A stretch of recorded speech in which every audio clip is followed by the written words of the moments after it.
Zimbabwe Exile Forum. Thanks very much for joining us, sir. Thank you, Nompumelelo, and good morning. Good afternoon. Good afternoon, indeed. Yes. So, a lot's happened. The two major candidates have cast their ballots, and others have also cast their ballots.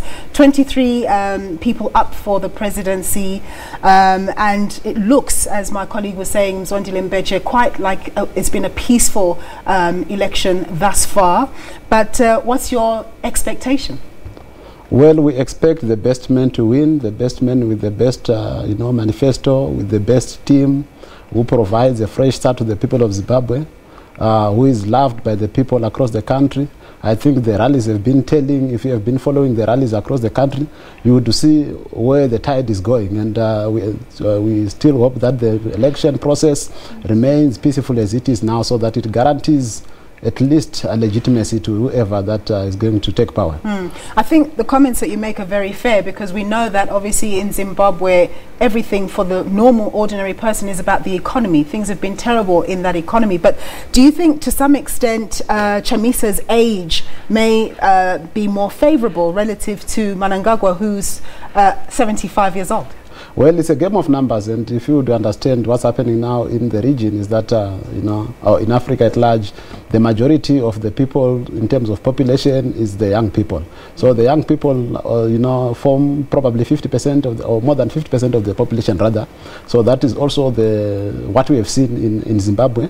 There's a lot more young people than there has ever been in this particular election. And they seem to have resonated well with his campaign message. They've fallen for his charisma, and they are thinking that probably he is the best candidate. However, ZANU-PF has got its loyal supporters who have been loyal to it for over the past 38 years.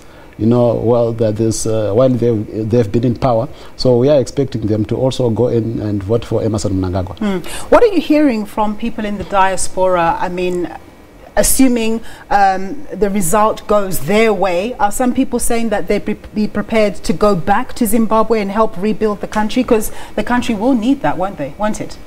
There is no freedom, there is no enjoyment in being in your country where you are not called a kwere, where you speak your language at any given time, where you do not need to go with identification, where you feel free, where your children have got documentation. That is what the people of Zimbabwe are looking at. And if the status quo is perpetuated by a wrong result in this election, then you might, it really brings a lot of emotional distress to the multitudes of Zimbabweans who are in the diaspora. And I would tell you that the people that are in the diaspora have been active in this election. Each and every person, in groups that the people talk, and on social media, they've been sending messages back home to say at least tell 5 people to vote for change that delivers. And people think that at this particular juncture in time, it is only fair to start afresh.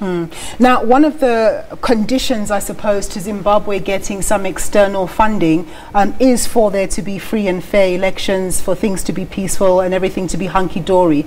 Whichever way the result goes, presumably if there is that external funding that comes in, that will be positive for the Zimbabwean economy. And what do you think would have to be the first thing that a government in Zimbabwe would have to do to try and just relieve the pressure that's there on ordinary Zimbabweans? As I have said, it's very important in Zimbabwe to have a credible, free, fair election. And if we do not have that, then we have got a problem. You may refer to the international community. Yes, they are very important. You may refer to external help. Yes, it's very important. But the biggest asset that we have is the confidence that the people will have in the government. So if people feel cheated, then even if the international community is to pour millions, it does not change the situation on the ground. People feel cheated in terms of having not gotten the government that they would have voted for. So legitimacy, yes, is a matter of importance to the international community, but it's more important to the people of Zimbabwe. That is the reason why there's been demonstrations against the Zimbabwe Electoral Commission to make sure that the outcome of these elections is one that is not going to be disputed. I have said it before that the people of Zimbabwe are going into this election knowing fully in the back of their minds that the process has been flawed, ZEC has been in collusion with the ZANU-PF, and they have not been true to the spirit of the law and the constitution of the country. Those are areas that continue to haunt us, but the people have said, let's go in our numbers and thwart any machinations by ZANU-PF to try and cause, some kind of rigging of this particular election. So you have no faith in the ZEC, the Zimbabwe Electoral Commission? Yes, that is a common, that's a common feeling among Zimbabweans, that the ZEC is biased towards ZANU-PF. There are so many cases in point where they have appeared in terms of the ballot paper, the voter register roll, and transparency around the whole process. They have not been forthcoming. Whatever that they agreed with, the parties in consultative forums, they have not been in a position to implement that. So people of Zimbabwe, they know that we have got a compromised referee.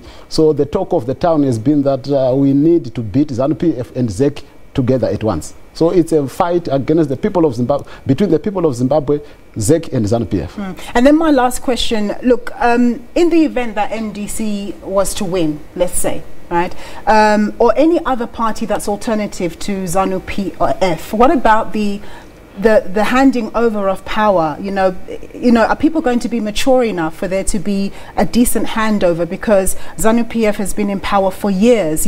Governing a country is not a joke. There's only 2 political parties in Zimbabwe. The other parties that you see on TV or on ballot papers, they are not political parties. They are individuals with corrupted aspirations to corrupt to try and cause confusion among the electorate. Those political parties, as I've said, they are irrelevant in this particular election. It's a 2-horse race between Emmerson Mnangagwa, the incumbent, and Nelson Chamisa, the opposition leader.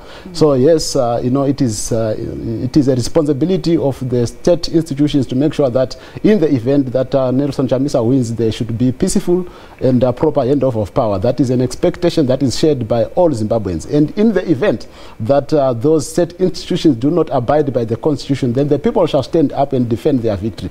You have seen, I think, from yesterday, people slept at polling stations to try and guard against any kind of electoral malpractice. And I think the people of Zimbabwe are the policemen of this particular plebiscite. All right. We're going to leave it there. Thank you very much, Tino, for your time. Thank you, and God bless you.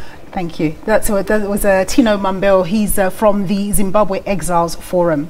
Small business owner